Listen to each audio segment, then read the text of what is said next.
Well, thank you, friends. Shabbat Shalom and greetings to you all. How was your Yom Kippur? I bet it was great. You stood in the celestial court and had Gamar Chatima Tova, a good final sealing. Yet another year in the book of life, as well you should. And I hope it was different than all the other Yom Kippurs you've observed before. Every year should be different. Every year should be special. Every year should highlight one thing to change, one thing to feel remorse for, to atone for, to seek forgiveness for. I had a wonderful group for my service, and as so often the case, my presentation was very different from the video I prepared. The emphasis for this year was turning the vidui, the confessions prayer, from statements to questions, and picking one or two that really had impact. Now think of the difference between standing there reciting, "We have sinned, we have trespassed against God and man, we have betrayed, we have stolen, we have slandered, we have given harmful advice, we have mocked," or being asked those same things as a question. Do you think of them as you say them, or do you just say them when you're standing there? Almost everyone said they just said them. I then asked them the questions of the 42 assessors and asked if they might have done any. Have you lived the fullness of time allotted to you? Have you been judgmental? Have you stolen? Have you taken food, drink, drugs to excess? Have you known jealousy? Have you been undiligent in work? I asked how many they did and was told the question really was how many didn't they do? The impact of a question was far greater. The ability to find examples was immediate. This gave everyone something to focus on, to atone for. This is what Yom Kippur should be. And it doesn't have to be long. You can do it quite quickly. And you do it alone in a group, because everyone picks something unique to them. And you barely get a breath before you start building the huts for the gathering festival of Sukkot with the 4 species coming up in a couple of days. And we're going to address that next week. You can almost think of it as a cleansing of the cleansing. We've just cleansed ourselves, Kippur. And then we put together a broom-like object of important parts to sweep away whatever other negativity may be left from all 6 directions of life. It's a wonderful gathering time when you're encouraged to welcome and to host. We'll talk about it. So let's come together now and welcome everybody we know. As family, as a community, a collective consciousness of seekers showing faith, any and all faith, love, any and all love, a chavura fellowship, expressing our nature of kindness, compassion, thoughts, feelings, hopes, dreams, and wishes that unites us all in this community house of spirit, Beth Ruach, sharing and bringing light, keeping fear at bay. Even though together we are individual in our approach, each connecting to his or her in their own special way. So once again, please do go ahead and invite everybody you know, physically, digitally, psychically, emotionally, spiritually, to gather and share. From Psalm 133, the Hine Matov, come together. Hine Matov. Shevet Afi Yam Ya. Hine Matov. Shevet Afi Yam Ya. How good, how pleasant it is for brothers and sisters together. Community. Community. Community. Together. Let's all spread love, goodwill, and fellowship to the world. Remember, friends, this is your setting aside just a little bit of sacred time in your own sacred space to honor and converse with whoever, whatever you happen to believe in. We all believe in something. It is a part of your kavanah, your intention that you put out to the universe. It is your goodwill. And as you feel the power of coming together and of having truly experienced and exercised the forgiveness mechanism, and of having lit candles and elevated the souls of everybody you know who has died, you'll find this is a perfect time to invoke blessings and healing and renewal for everyone, everywhere. For everybody you know, for the souls and spirits of everybody you know. So think of whoever. Focus on them. Call their names. It's not just for people. It's for our pets. It's for the earth. This is the healing of the world, the tikkun olam that's part of our spiritual genetic makeup. Friends, the world is a work in progress, which is why we are obliged to fix it And we fix it by fixing ourselves, and that's the meaning behind Tikkun Olam. So let's send some renewal, some healing, some goodwill. For Terry, Roseanne, for Kevin, for Alex, for James, for Dave, for Joseph and Aurelia, for Ryan, for Devorah. For everyone the world over, my friends, it is the kindness, the healing wishes, the goodwill and love we all send out. Circles the world. Just finds those in need. So thank you, each of you, for all you do, for all you care. Because the world is a world of spirit, and spirit, my friends, never dies. Me, Shuvera, Avotenu, Bakor Chab, Nimotenu. May the source of strength bless the ones before us. Help us find the courage. Make our lives a blessing. The renewal of body. The renewal of spirit. Let us sing. Amen. Misha Berach, let us all have our spirits renewed. Because this is the great prayer for healing, which we call upon God to heal as He has healed before. Misha Berach, may He who blessed, because all healing is a blessing. Let's all send and receive healing and renewal energy in our efforts to love, to share, to care, to grow. Now this week is one of my favorite readings, the great epic poem of the Torah. The poem, I think, would have made an amazing opening to this incredible journey we've been on. Ha'azinu, listen. Now Moses is finishing his soliloquy. We're coming off our holy day of atonement, of cleansing. We have honored the dead. Forgive me, Lord, please, those years when I ignored you.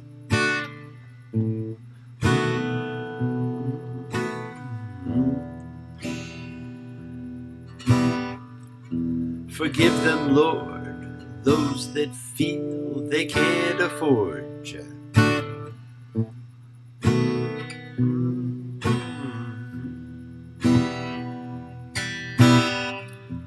Help me, Lord, please, to rise above this dealing.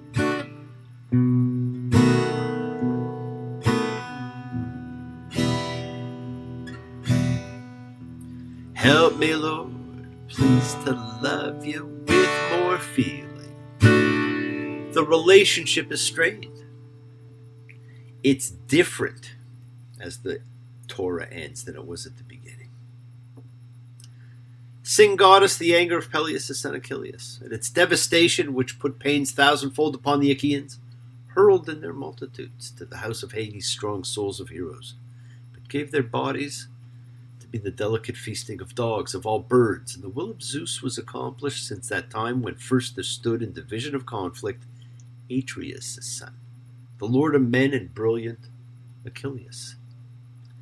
Sing in me, muse, and through me tell the story of that man skilled in all ways of contending, the wanderer, harried for years on end, after he plundered the stronghold on the proud height of Troy. He saw the townlands, learned the minds of many distant men, weathered many bitter nights and days in his deep-hearted sea, while he fought only to save his life to bring his shipmates home. Of arms and the man I sing, who first from the coast of Troy, exiled by fate, came to Italy and Levine shores, much buffeted on sea and land by violence from above through cruel Juno's unforgiving wrath, much endured in war also, till he should build a city and bring his gods to Latium, whence came the Latin race, the lords of Alba and the lofty walls of Rome. Tell me, O muse, the cause, wherein thwarted in will or wherefore angered did the Queen of Heaven drive a man of goodness so wondrous to traverse so many perils, to face so many toils? Can heavenly spirits cherish resentment so dire? The Iliad, the Odyssey, the Aeneid, the three great epic poems, and Deuteronomy 32:1. Listen, skies, so I may speak, and let the earth hear what my mouth says. Let my teaching come down like showers, Let my saying emerge like dew, like raindrops on plants, like rain falls on herbs. When I call the Lord's name, I vow our God's greatness. The rock, his work is unblemished, for all his ways are judgment. A God of trust and without injustice, a steadfast God without wrong, true and right is he. Did he act ruinously? No. His son's the fault, a perverse and twisted brood. Words were things, they had gravitas, weight. They painted pictures, they told you what was coming. Here Moses calls on his two favorite witnesses, heaven and earth, as his words rain down on the people, and we are told it is God's children, a crooked and twisted group. Listen to the rhythm of the falling rain, telling me just what a fool I've been. I wish that it would go and let me cry in vain and let me be alone again. God's children are flawed, crooked, and as we saw, with evil in their hearts. Imagine this at the beginning instead of at the end of the Torah. It kind of tells you what's coming, doesn't it? And the choice of words used here is very telling. The noun mum used here means an injury of the sort that makes a man unacceptable for the priesthood or an animal unacceptable for sacrifice. Here perhaps it points to damage in human's nature. Friends, this is one of the great epic poems foretelling the turning of children on their father, and like Beauty and the Beast, it is a tale as old as time. It's not hard to see who's the beauty and who's the beast. All great stories throughout literature, throughout history, have protagonists and antagonists. The great story of man is no different. It makes a perfect Yom Kippur ending reading and has its own controversy that stems from edits to the passage that you're going to read in 32:8, which makes reference to the dispersion of humankind. And it uses the phrase Bnei Israel, children of Israel. But that wasn't the original. There's a Dead Sea Scroll which says instead, to the number of the children of the gods, Bnei Elohim. Now the phrase children or sons of the gods normally means the gods.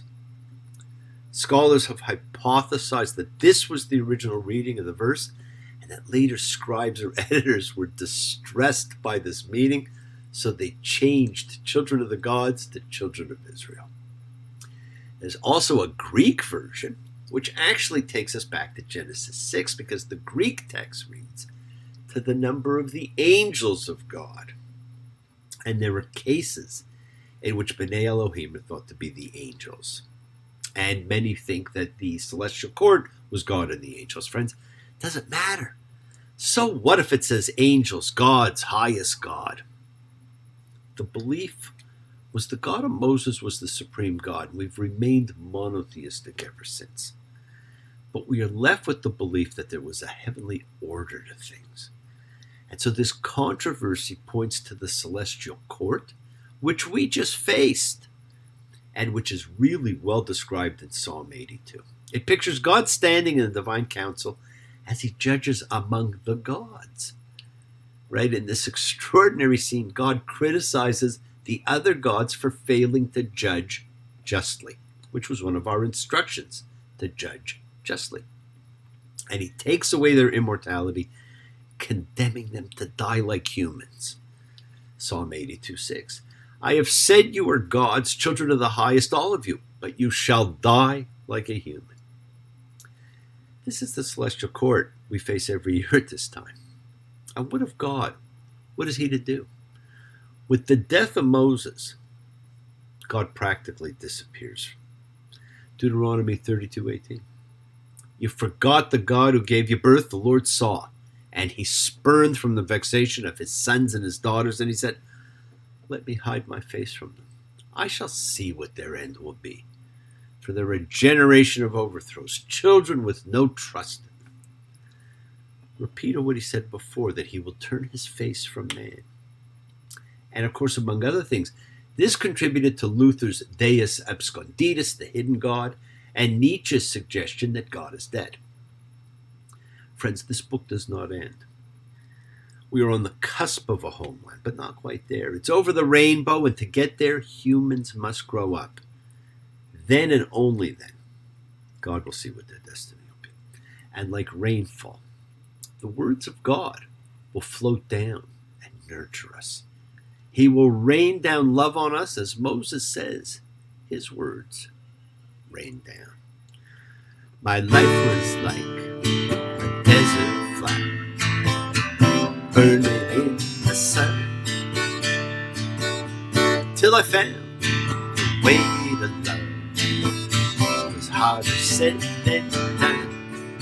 Let it rain, let it rain, let your rain rain down on me. Let it rain, let it rain, let it rain, rain, rain. Yes, my friends, the world is sacred. So is everything in it. Express your gratitude. Light a candle, make a wish, celebrate your life and the lives of those you love. Share your feelings with them. Live free, be free, honor your freedom, be well, be happy, be blessed. Share and honor the light and all who live in the light and continue to shine. Continue to send everybody you know goodwill and love. Pray for peace and freedom for everyone and end to terror and hatred. Remember, friends, we are a community. We learn together, we celebrate each other, we love each other. We share this right together, men and women equally. So let's send out love, not fear. Send out peace, harmony, goodwill, and healing to all who need it. And please do learn to forgive and learn to love. Open your hearts. Honor the relationships of your life. Tell those you love that you love them. And take advantage of the time you have. And enjoy the journey. We take the twists and turns and the patterns that weave through the fabric of our lives in our effort to grow, to learn, to be, to love. So please do love. God bless you all. Have a fantastic week. A week of love and light, a week of peace, a week of miracles. Examine your intentions. Use them to imprint your will on the universe, because we set in motion all that happens in our lives. Our intention, our kavana, our cause, our effect, everything is linked. As I've said, you always have time to forgive and be forgiven, because you have the knowledge of what's good and bad. So acknowledge what you've done wrong to yourself, to God, and to any person you've wronged. Ask forgiveness. Do so with sincerity, accountability, and vulnerability. You don't have to wait for Yom Kippur. As soon as it hits you, do it. Forgive those who've hurt you. You learn to be forgiving and compassionate, because the secret of forgiveness, compassion, and peace is in acceptance. Can you accept yourself, other people in the world just as they are? Can you accept life as it is without trying to control it? If you do, you can experience the peace that acceptance brings. So do not stop your journey. Do not stop moving towards your promised land. Keep on dreaming. Keep on being. Keep sharing. Keep shining. Keep teaching. Keep spreading joy and goodwill. Do not follow fear. Follow love. It's always in front of you. And remember to have faith and unwavering adherence to principle. Just as I have faith in the principle of love and of all of you. Act with purity of heart and mind. Despise none. Defraud none. Hate none. Cherish all. Honor every child of God, every creature of the earth. May all people know peace in this year. May you nurture kindness and love everywhere. Work to be present in the body. Expand your heart, quiet your mind, because the deepest source of your real power lies in your consciousness, in your ability to be mindful, to be aware, to be present in all of life's circumstances. So make the most of your time in this life. Continue to touch, transform lives around you. You're never alone. You're forever blessed and have the ability to bring blessings to everybody you meet. Health, love, and renewal to everybody you come across. We're all energy. Energy cannot be destroyed. It can only be transformed. And your words are your power to transform, to love, to bless. So be generous with them. Bless others and bless yourself. Love with the heart, because we're all part of a greater whole. Embrace love, not fear, forgiveness, not anger, and be there for someone, because someone will always be there for you, whether you know it or not. And continue to explore faith and belief, and do not accept shame as a natural state. Whatever you feel others have felt, whatever you've experienced others have too, we share together. We learn together, and we help each other, because we are each of us trying to find love and acceptance and support we all have or could have. A special someone in our lives, so find them, tell them what they mean, and remember, you're never alone on your journey to your promised land. Keep forgiving those you need to forgive. Keep asking forgiveness from those you need to ask forgiveness of. Continue to ask why, and continue to honor and elevate the souls and spirits of those who came before. Remember, you are loved, And even if he's not looking and you don't see him, God is there. Might have turned his face, but he is there and he's still talking to you. But are you listening? And those words, like yours, have weight, have gravitas, have purpose. Words are flowing out like endless rain into a paper cup. They slither while they pass, they slip away across the universe. Pools of sorrow, waves of joy are drifting through my open mind, possessing and caressing me. I make no mistake about it. Words will possess us. Words will caress us. Thank you for joining me, my friends. Keep sharing the light. Practice forgiveness. Be thankful. Be gracious. Be kind. Be loving. Believe in yourself and continue to spread a little goodwill to the world and continue to be the miracle in someone's life. Shabbat shalom and blessings to you all. Take care. Bye.